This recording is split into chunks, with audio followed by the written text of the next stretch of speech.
Hello and welcome to Career Prep. My name is Matt Studebaker. I am a lecturer at the Woodbury School of Business at Utah Valley University, and today we're going to talk about what employers want. Before we get started, please make sure to like and subscribe so that way you're getting all of my information under your subscriptions for all the videos that I've done, as well as any new videos which I will post weekly of news events related towards hiring. With that said, let's go ahead and dive right into this. So what employers want, specifically if you are in school as a student going to a university or college, this should interest you. So out of a total scale of 100 points, they asked recruiters from the Chronological Higher Education back in 2016, asked them which activities or things that they did while they were in school mattered most. And as you can see, there is no question with the top two compared to the rest, which two mattered more to them than anything else upon graduation. So they care about internships. Obviously, you have experience in the field doing internships. That's paid or unpaid. It does not matter. Okay, so they like to see internships. And then the second is just working during school. So if you actually work while going to school, this gives you an extreme competitive advantage because you have work experience. And so you can actually use that in any job. There are several transferable skills that you can use at your employment that will transfer to another company. Okay. And so the next would be your college major. Obviously, they want to make sure they're hiring a good fit, but it's not as important, but it is important. And then following that up, volunteer experience is at 12 points. Okay. So even just working and volunteering, it matters. Okay. Some companies like that because they like to see community engagement and it just can show your values, as well as like volunteering and helping and also have leadership roles and teamwork and other aspects as well. Even extracurricular activities score higher here than some of these other ones, like extracurricular activities.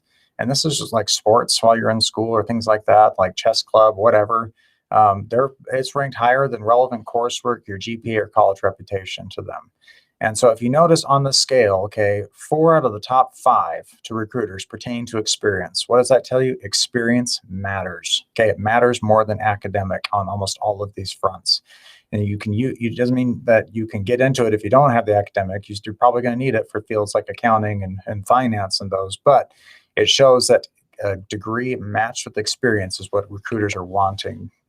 This is another one by a different one done by NACE, the National Association of College of Employers, and their job outlook. And they found that there's a steady growth in, again, experience. So if you look at the graph here, so it shows that, and this is out of a scale of 5, 0 to 5. And so they said have completed internship within your organization. That's 4.6 out of 5. So that's pretty significant.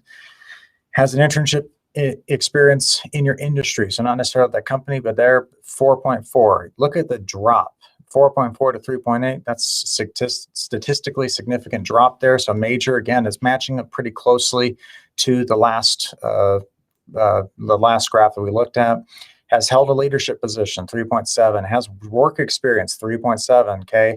And so this is gaining in growth, and it looks like this may overtake it again and be comparable to the other one. And then it has no work experience, so this can hurt you in the 3.4. They can use that against you and just say you don't have any work experience, this is negative, okay? Has a higher GPA, so this is higher than some of the other ones, okay? So the other one, the GPA was pretty low. Here it's about mid-range, but it's right next to extracurricular at 3.3. School attended, still 2.0. Volunteer work, they have a little bit lower than the other one, 2.7. Fluent in a second language or foreign language, 2.2, and has studied abroad, 2.2. So, and then these are just career readiness skills that employers would like to see, okay, they consider essential. And as you can see that they're growing, these are growing in popularity, specifically with like professionalism and work ethic is more desirable now. And so I would imagine that they have continued to grow. So skills most needed that as of 2018, and a lot of these haven't changed. So cloud computing is obviously big right now. Statistical analysis and data mining is big because of social media and other CRMs, software integration, web architecture, user interface design, data graphic presentation. Now here comes some business fields, okay? So search engine optimization marketing is a big deal because how else are you going to market yourself or your company online? Business intelligence and analytics, economics and database management. So it shows that in the business fields, at least, there's a lot of growth, specifically in tech too. It's a very fast growing industry, okay? So what employers want, they want dependability. Okay, that's huge. And if you have ever been in management, you know what I'm talking about. Okay, there's nothing worse than having a employee working for you that's not dependable. Okay, and usually they don't last very long. And so it's not even just showing up. It's like the fact that they are going to take ownership of projects without any direct supervision from you. And then you're showing up on time, you're professional all the time, okay, you promote a higher level commitment. These are all demonstrating your dependability in the position. Okay, are you self-motivated? Man, there's nothing worse as a manager to have to motivate people to work. Okay, we want people with drive. Like your recruiters want people that drive, that they're going to work, that they are keeping themselves busy, very minimal day-to-day guidance. Okay, positive representation of their company's brand. Okay, they want to make sure that you're going to promote good qualities of their company. Okay, and solidify the reputation of your work. And so, if you're competing against that, you're not going to last very long. Okay, you get the job done in spite of everything else. There's nothing worse than excuses when things aren't done. And the thing is excuses only go so far on the job before they realize it's just not a good fit. Okay, so just make sure you're working hard. Okay, you are just overcoming obstacles. You're problem solving. You're critically thinking. You're working through. Okay, adapting to change. These are all important components of any kind of work. Okay, team players. You're not alone most of the time that you're working there. You have other people there to help you. And so, as well as whenever you do work on a team, make sure you're praising other people. Okay, you want to make sure that you can highlight your own success, but highlight other people's help and contributing to that as well. And so it will show that you're a team player. Everybody wants to be with the team player because they can depend on them. Again, placating towards dependability. Positive attitudes. Okay, go figure. People like to be around people who are positive. Okay, and so they will usually discuss sensitive stuff in private. They don't bring their stuff or crap from home to work. Okay, they're positive morale. Okay, it's just nice to be around people like this.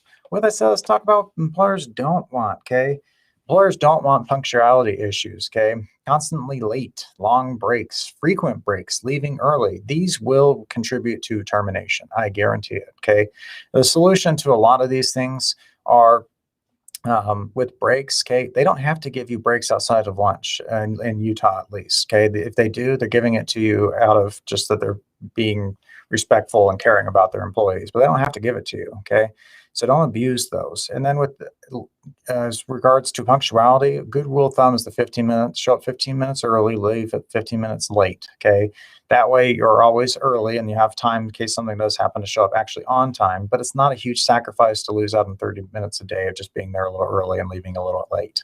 Okay, and then don't leave until the task is done. There's nothing that will piss off the people who have to come in after you when the task isn't finished, unless it's like this huge month-long project. Then obviously you don't want to be there for a month, right? And so another thing is just abuse of benefits. Case sick leave. A recent survey from about 2,800 workers found that 32% of employees admitted faking an illness at least once in the year. Okay, how many of you have taken a wellness day, right? And you're like, man, the weather's great outside. I'm going to be sick. Okay. Definitely don't abuse stuff like FMLA, the Family Medical Leave Act. That would result in fraud charges, okay, because you're abusing a federal. This is federally, what it essentially is you can miss up to, I believe, 3 months or 4 months. I believe it's 3 months of any serious illness or sickness. And then each, as long as you file for it, for like you or family member, okay, like your brother, sister, your grandparents, whatnot, and you can be gone. They have to hold your job during that time. They don't have to pay you, but they have to hold your job. So don't abuse that.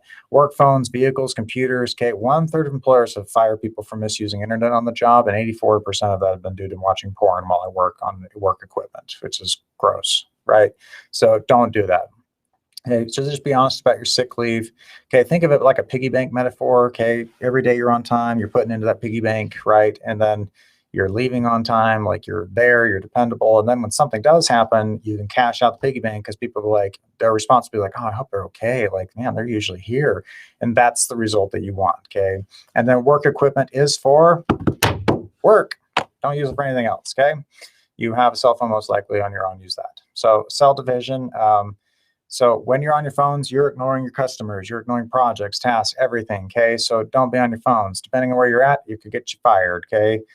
This is voted #1 most hated work activity in 2017 by managers and employers. Okay, so there's also cell phone constipation when you're stuck on the toilet for toilet times have gone up 15 minutes, right? And it's because people are on the phones in there, which is kind of gross, right? So solution, this is what breaks are for. When you want to use your cell phone, use it on your breaks, your lunch or your breaks, okay? Silence your phone at work, okay? Maybe have it on your watch or something, have a smartwatch, use that to just check messages, but just don't have any phones out. And if it is a true emergency, you're worried about it, give your boss or give your boss your let your boss get your boss's phone number, have your spouse or somebody contact them for emergencies, or the front desk, or whatever the case, your work phone number, okay? Don't be distracting to your coworkers. Okay, people have been fired for this, and so because if you're distracting, you're keeping people off from doing their stuff. It's considered noise pollution. Okay, it just slows down everybody. Gossiping, especially gossiping, could actually turn into a form of workplace harassment. And so just be careful. Don't do that. Nobody trusts you if you are a gossiper. And so solution is just ask the person if they got time to talk. If they do, keep it brief. Maybe setting timers on your phone. And then the easiest way is just talking on your breaks. Work as an eBay. Okay, watch out for conflict of interest. Okay, this will get you fired big time. Most places have you fill out a form to where you will have to do it. Utah Valley University, for example, we have to fill out every year a conflict of interest form. Make sure that we're not having a conflict of interest at work. Okay, so selling Girl Scout cookies or kids fundraisers, personal businesses on company time, that could get you gone. It could actually fall into workplace harassment, makes people uncomfortable, which is a form of harassment. So just be careful of any conflict of interest, and then ask your boss if you have a question about that. And then if you have a coworker you want to buy something for, do it outside of work. Okay. Make sure they understand it's not related to that. Attitude. Nobody likes to be around a bad person with a negative attitude, because bad attitude usually results in bad productivity. Okay. It affects the team, affects the culture, the cooperation of the company. Okay. All of it. Okay. And it really gets under the boss's skin. So smile more. Okay. Just be more friendly. Envision who you want to be before you get to work, and then that's probably what you'll be. And just so you know, emotional stability usually results in financial stability and wealth. Okay. And so with that said, the 5 steps to getting a job or a promotion, just know that it's desire, motivation to work, a strong career direction or job target, okay, backing it up with proof, avoid being screened out. Okay, this is where you develop a unique selling proposition, and this will help you, and accept or impress the decision makers, the people that actually matter. So don't waste your time talking to those necessarily. You can be friendly, but just don't waste your time talking to those that can't actually make those decisions. Spend the time talking to people that actually can make a decision. And with that, that is it for this video. I appreciate you all watching.